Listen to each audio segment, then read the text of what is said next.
Our next head coach is Buzz Williams. Buzz was an 18-year-old college student at Navarro College. Walked into practice to watch one day, learning experience just based on what I know about Buzz. The head coach, Louis Orr, said, practices are closed. If you want to stay, you're happy to sweep the floor. That began a journey that's now led to going into his 18th season as Division I head coach. I intersected that journey on the stage at a facility called Texas Hall in Arlington, Texas, where you literally played on a stage with a basketball court. Out in front of you was the theater. Behind you were some essentially bleachers built into the backstage area.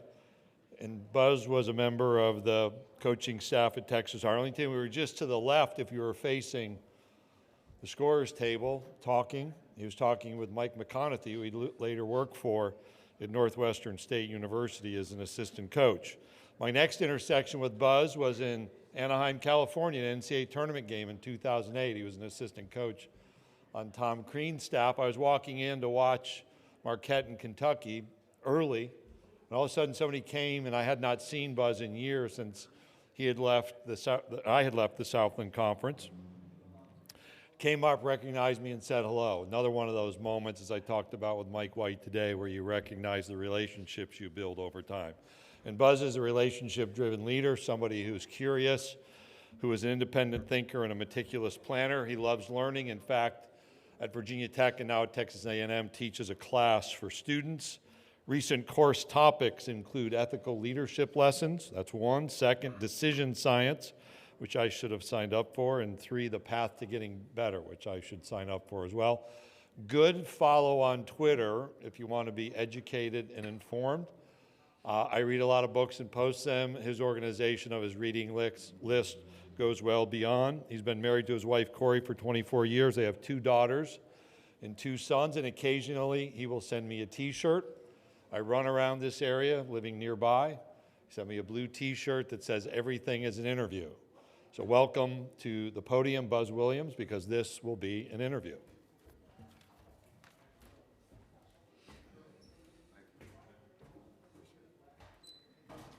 We'll go straight to questions. Yes, sir. Thank you.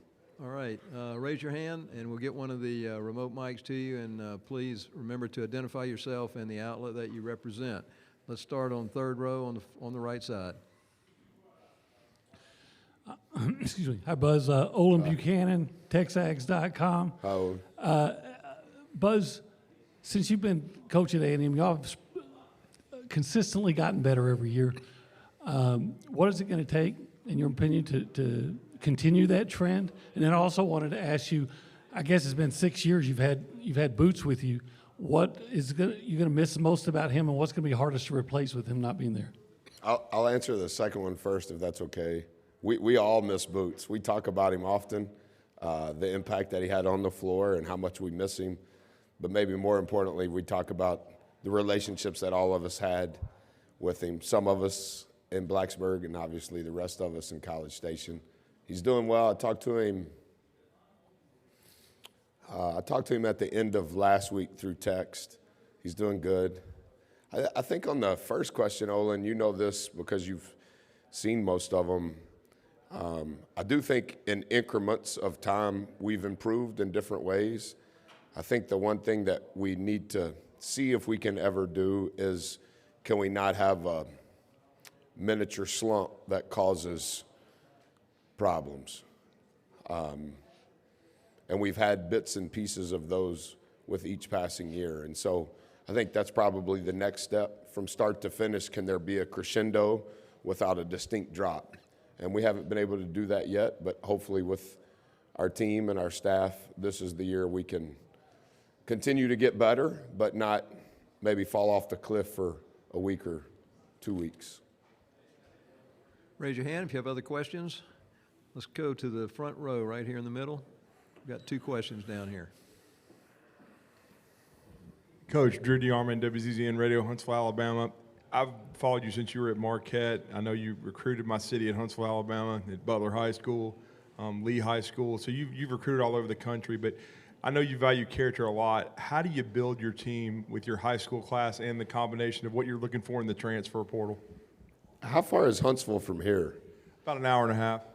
Yeah, I love coming over there. I loved Lenny Acuff probably more than any of the players I went to see.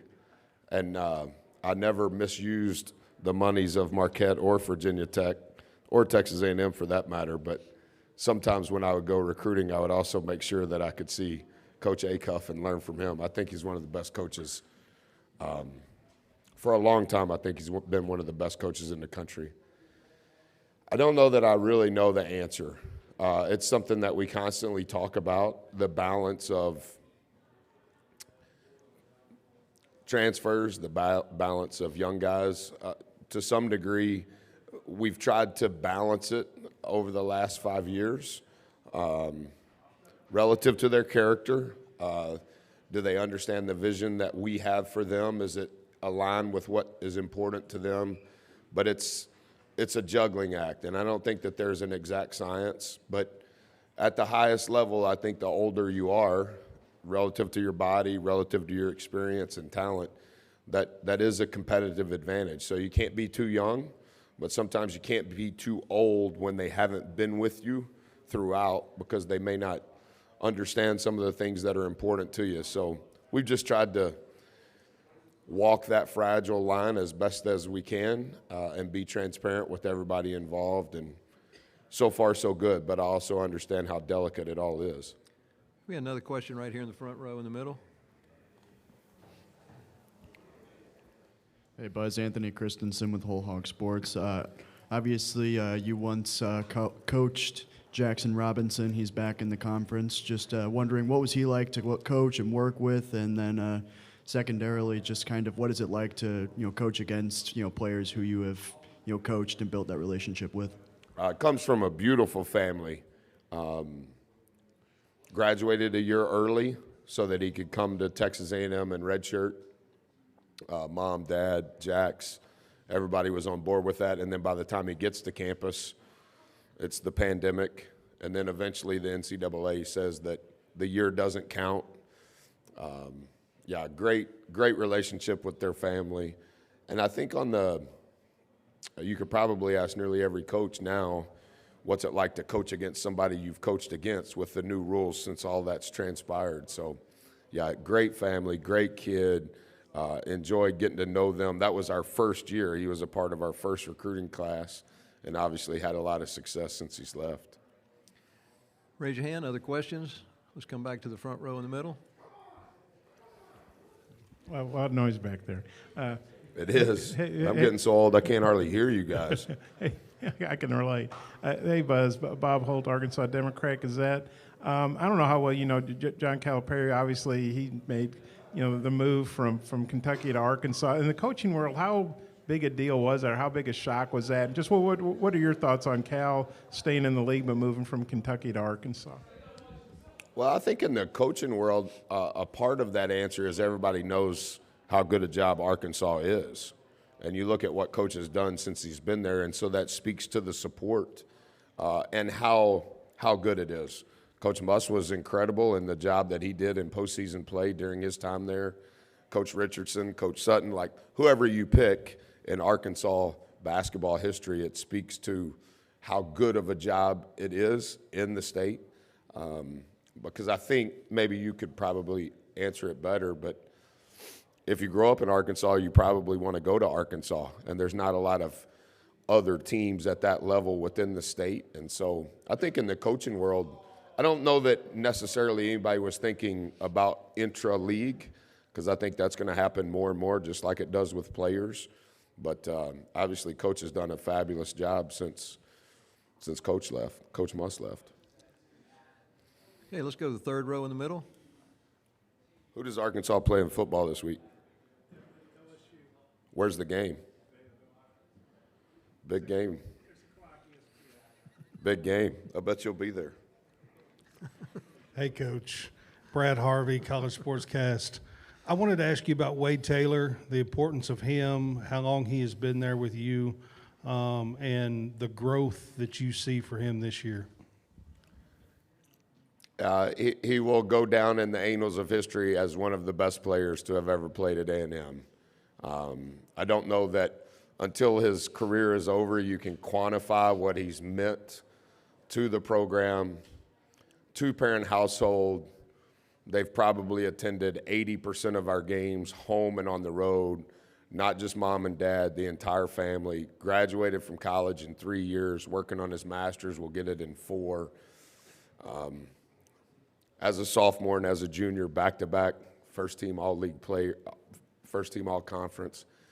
He's like Michael Jackson. It just gets a little better and better, you know, like Jackson 5, it was Off the Wall, and then it was Billie Jean, you know, and then it was Thriller. Like, he just keeps getting better and better. And it's hard for us to play, even in practice for me.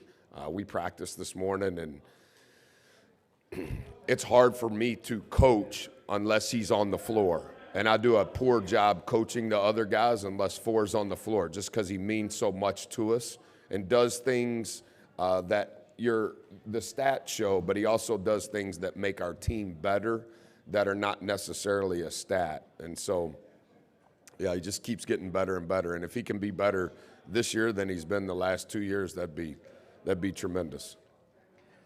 Raise your hand. Other questions for Coach Williams? Let's come down to the front row in the middle.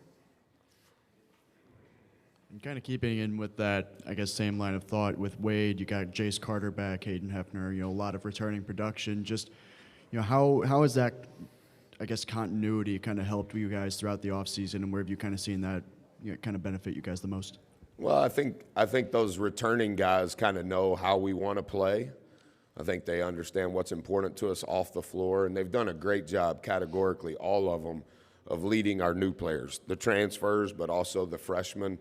And so they've been able to help those guys gain traction in what we do on and off the floor at a really fast rate, which has helped us in the middle of October, that we're probably a little ahead of schedule, not because of the coaches, but because of the returning players and their leadership. Next question, third row on the right. Yeah, it's Olin again.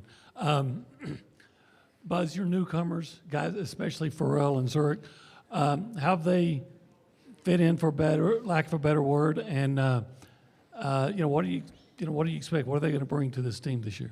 Yeah, I think the staff, Olin, did a really good job of analytically kind of taking out the opinions of everyone and studying what does our team need. And I think the 3 transfers probably addressed the things that we needed the most. I know you asked about Boots earlier. Obviously, losing Boots is significant. He's an outlier in who he is as a player, from a rebounding standpoint, from a ball handling standpoint, from ability to get fouled, can guard nearly any perimeter player. So all of those things in one player is hard to find at any point in time.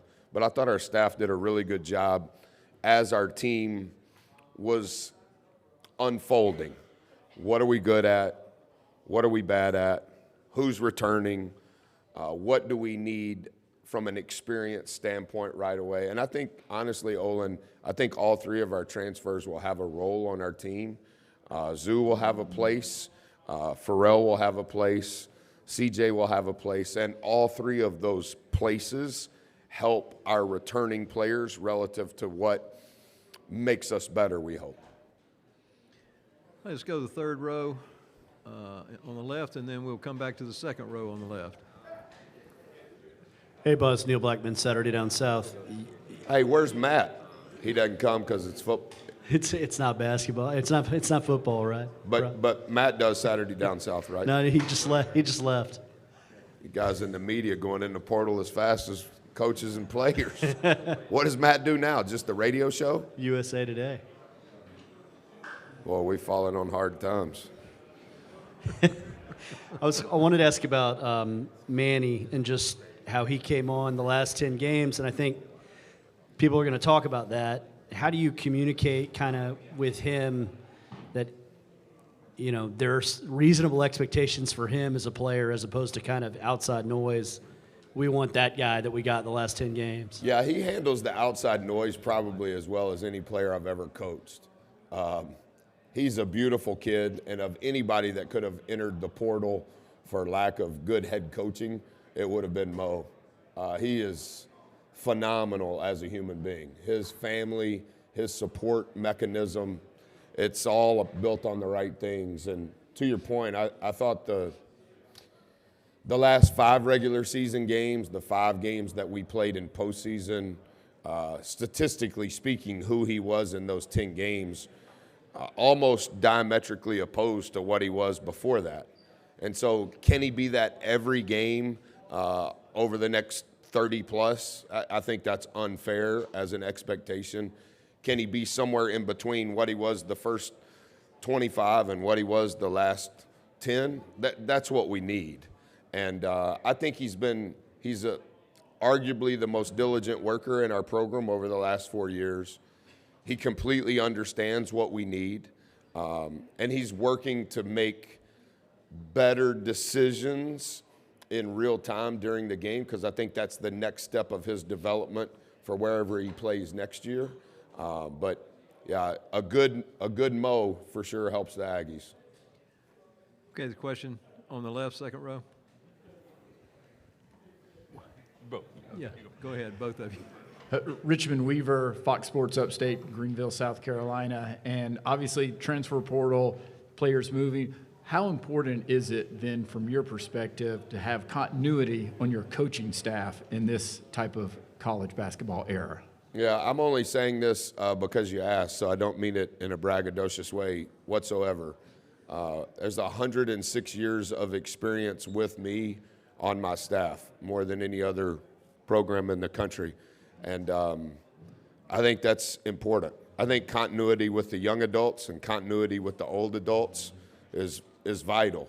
And for us at Texas A&M, we probably measure that continuity in a different way. There's a lot of programs that are doing it different than us and doing it better than us. But within how we operate, that continuity between the staff and the players is very important to me. And very thankful for the people on our staff that have been with us. There's now four people on our staff that have been with me longer than a decade. And so 106 years is a lot of experiences together, and I do think that helps, just like what we're talking about with the experience of our returning players. We've got time for 2 more questions. You go ahead, and then there's one back here, I believe. Yeah. Jack Pilgrim, KSR. We talked about Jack's, talked about Cal's move to Arkansas. I also want to get your thoughts on Pope's move to Kentucky, just what he brings to Kentucky and the SEC as a whole. Yeah, I read a lot. I don't know Coach Pope, but I know he's been very successful everywhere he's been. And I've read and listened to everything since he got the job, and it seems like Big Blue Nation is really excited that he's back, and it looks like he's done a really good job assembling this year's team, and they're doing a great job in recruiting. Seems like he's incredibly intelligent, maybe too smart to be a coach, but has a lot of energy. I thought what they did this past weekend with Coach Pitino only kind of gives context to all of that, all of the former players on the bus for the press conference. Like, that's hard to find in 2024 at any level, where there's that type of crowd, 19,000 people at a press conference, and you're driving a bus, I'm assuming, into the arena. That's really cool. So good for Coach, and I wish him the best. Last question for Coach Williams on the far back right. Myron Metcalf, ESPN. How you doing, Buzz? Obviously, Wade isn't here. Is there anything to that? And then also, when a player is, reach that kind of level, what else can he do to improve? Yeah, I think we're constantly, Myron, trying to find ways that he can get better. He can get better for his future. And how can he be better for our current team? Four is probably just as smart on the court as he is off the court. He's really, really intelligent, but he's constantly in the office watching tape, thinking of things. We text daily on, Coach, what about this? He can play special situations in his mind at a really fast rate. And it was Four's decision to not come. He wanted Andy to be here. Andy's never been here. He wanted H to be here. Very difficult decision. We have a lot of returning players who are in their last year of eligibility. I was very transparent with all of those guys. Henry has been here before. He's a returning senior. Four's been here before. Mo has not been here before. H is entering his 5th year of college and was in our first full recruiting class and has meant a lot to our program. Andy led the league in rebounding last year. He's never had an opportunity to experience something like this, being from a different country. So just to abide by team rule number 1, that was Four's decision, and I think that speaks to who Four is and how Four's been raised. Thank you, Coach Williams. Thank you.